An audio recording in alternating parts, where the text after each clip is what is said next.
woman came seeking Jesus after hearing about the miracles that he had performed, the miraculous situations that he was giving people, the hope that he was performing for others. This woman was in a desperate place. You say desperate place. She was in a desperate place that she needed Jesus to heal her daughter. She was possessed. She needed Jesus on you. They were like, no, just get away from, we don't deal with your kind here. I'm sorry, I'm sorry, my fault. I must have thought she's Jewish. She's not Jewish, y'all. It says Canaanite. Some of your Bibles say Syro-Phoenician. See, Phoenicia was an area on the coast of Israel, y'all, that was not under Israelite territory yet. It was an empire all by itself called Phoenicia, y'all. And Phoenicians did three things. They had three claims to fame. The first one was they were great shipbuilders because they were on the beach. They were on the coast. That's the first thing, y'all. They also came up with the color purple, y'all. They had snails in that area that when they were crushed emitted the color purple, y'all. Now, color purple, you must understand, in the Bible means that you are royalty, y'all. And people would spend good money to buy purple to distinguish themselves from everybody else, y'all. Now, that'll preach all by itself, the color purple, y'all. But what they're really known for in history, watch this, y'all, is the Phoenicians came up with what we call the phonetic alphabet. Phonetic, telephone, phone that makes sounds. Our alphabet that we use today came from the Phoenicians, y'all. So watch this. These disciples looking down on the Phoenician, not knowing that without her, they wouldn't even be talking, y'all. Without that Phoenician and her heritage,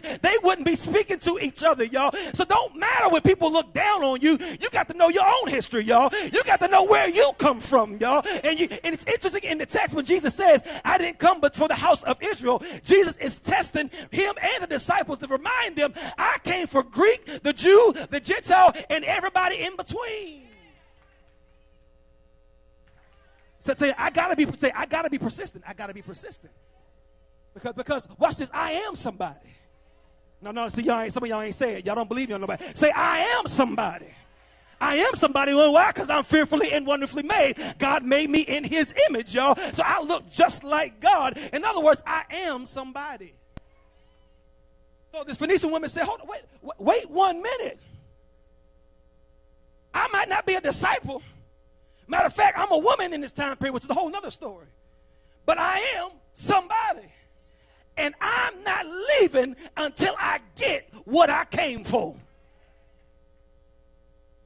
See, some of us, we turn after the first strike. When somebody tells us no the first time, we give up and turn tail and run.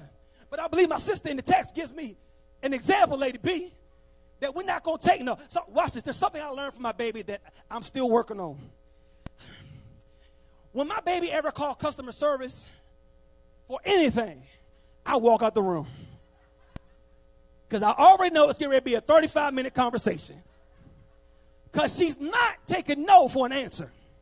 And she will sit there, have a conversation, assertive Christian conversation with the person on the other end and say, well, listen, I done told this, I was told that. Well, the contract says on line 3.2, and this, I'm supposed to get that. Well, I think that's not right. I'm speaking to who is the manager? I need to talk to the manager. Well, manager, who's above you? I need to talk to them, y'all. And I'm running all around. I was like, Lord, don't do that, y'all. But 35 minutes later, usually she always gets me a gift or some money back, or we get something free when she gets done not believing people's no, y'all. So some of y'all gotta be like our Lady B, y'all. Don't take no for an answer, y'all. Sometimes you just got to be persistent and consistent and just keep on going.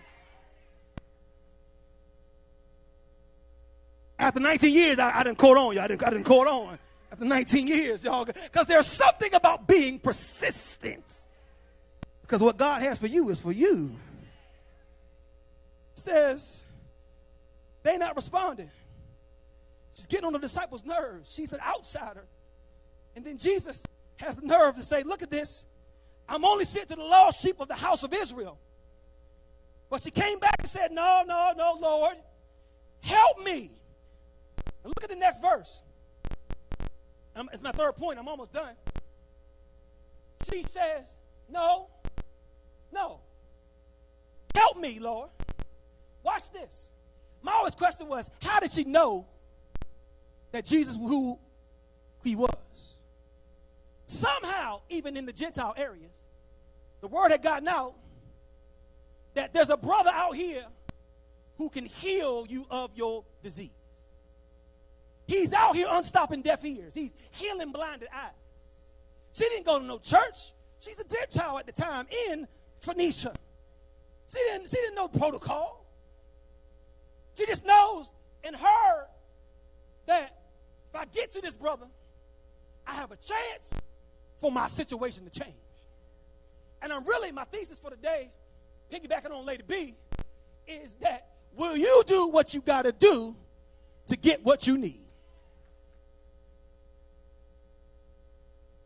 Master P, long time ago, Master P, y'all, my time coming through. Master P had a song that says, "Bout it, bout it." Translated to mean, are you about that thing you're trying to get?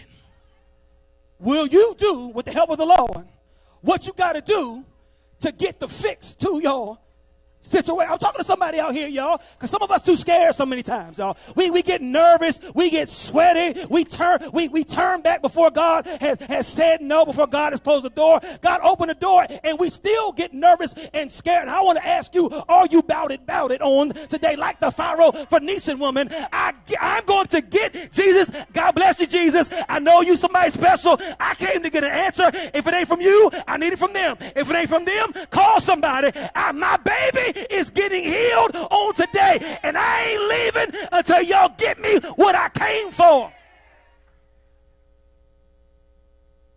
That's how I am about church now. I'm not coming to church just to look at you. I came to get what I need, and I ain't leaving till I get what I came for out of this experience. Sit down. Y'all sit down. Y'all making me preach too hard. Y'all making me preach early. I'm sweating. It's Mother's Day. Happy Mother's Day. My last point, mothers, and everybody who hears this, like the B said, you got to be desperate, right? Got to be persistent. The third one here is you got to have battle-tested faith. Battle-tested faith. Now, let me be honest with y'all. They'd be an hour last night trying to figure out how we're going to do this thing.